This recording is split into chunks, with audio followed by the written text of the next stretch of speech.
Saudara-saudari yang dikasihi Tuhan, no ID, no entry. Perusahaan-perusahaan atau sekolah-sekolah meminta karyawan-karyawati atau para murid untuk memperlihatkan kartu identitas atau ID untuk bisa masuk ke dalam lokasi yang tertutup untuk umum. Hari ini kita merayakan pesta pembaptisan Tuhan. Melalui pembaptisannya, Yesus membuka gerbang surga sehingga setiap orang yang dibaptis di dalam Dia memiliki ID untuk masuk ke dalam gerbang tersebut. ID yang kita peroleh lewat pembaptisan menjadi anak-anak kesayangan Allah, memiliki keserupaan dengan Allah. Menjadi anak Allah berarti hidup di dalam Yesus, tetap berakar di dalam Dia. Kekuatan dan tenaga kita adalah Yesus. Yesus adalah batu karang rohani yang kokoh, kuat, dan kebal terhadap goncangan apapun dalam hidup ini. Sebab Dia tetap sama, baik kemarin, hari ini, sampai selama-lamanya. Kita akan menjadi anak Allah yang senantiasa tetap kuat dalam situasi apapun dan tantangan bagaimanapun, hanya apabila kita bersatu dengan Kristus dan berakar di dalam Dia. Ketika kita, keluarga kita sedang mengalami kesulitan, kegagalan dan bergulat dengan masalah yang berat dan tak tahu bagaimana harus menyelesaikannya, bahkan ketika kita sedang jatuh dalam lembah jurang yang dalam dan tak bisa lagi melihat jalan keluar, dalam semuanya itu, kita diingatkan akan sabda Tuhan yang disampaikan oleh Nabi Yesaya, "Lihat, itu Allahmu, lihat itu Tuhan Allah, Ia datang dengan kekuatan dan dengan tangannya Ia berkuasa."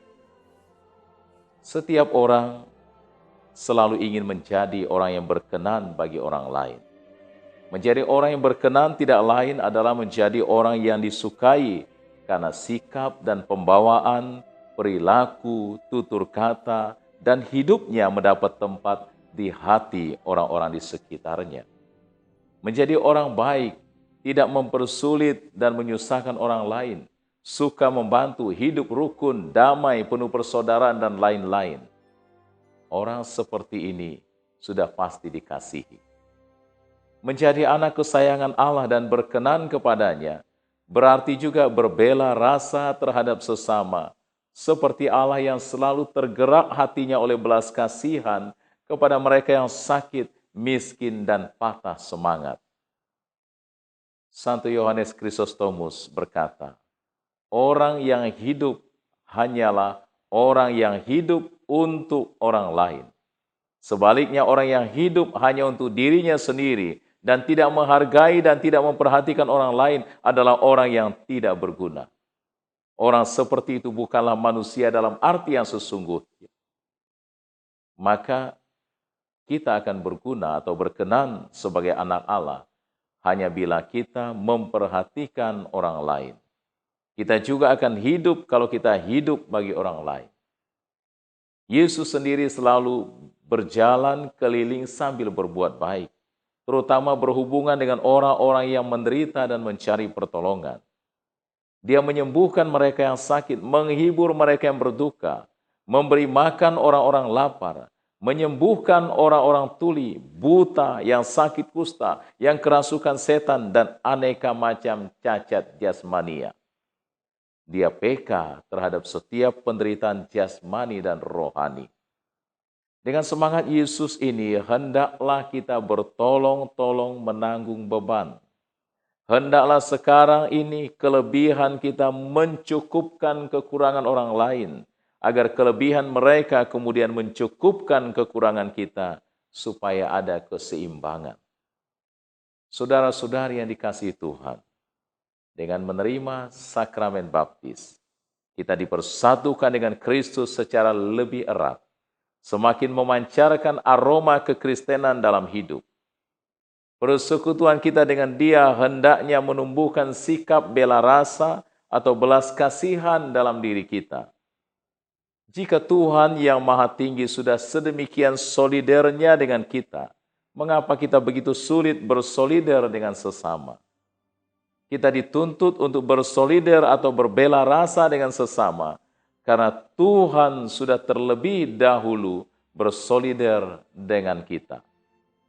Semoga rahmat pembaptisan yang kita terima meneguhkan niat dan usaha kita untuk mendekatkan diri dengan Tuhan dan bersolider dengan sesama. Saudara-saudari yang dikasihi Tuhan, karena kelemahan manusiawi dan godaan, kita kerap membuat ID atau identitas kita kotor, rusak, dan bahkan hilang. Ada pelbagai cara agar ID atau identitas kita kembali bersih, yakni menerima sakramen tobat, memenuhi kewajiban hari Minggu, adorasi di depan sakramen Maha Kudus, serta melakukan karya amal kasih atau berbela rasa. Kita perlu mandi setiap hari untuk menjaga tubuh kita tetap bersih. Demikian kita perlu membuat tubuh rohani kita tetap bersih, sehingga kita boleh mendengar Bapa di surga berseru, "Inilah anakku yang terkasih, kepadanya lah aku berkenan." Saudara-saudari yang dikasihi Tuhan, semoga oleh pembaptisan yang kita terima, kita semakin menjadi kesayangan dan berkenan pada Bapa dalam hidup dan karya pelayanan kita. Amin.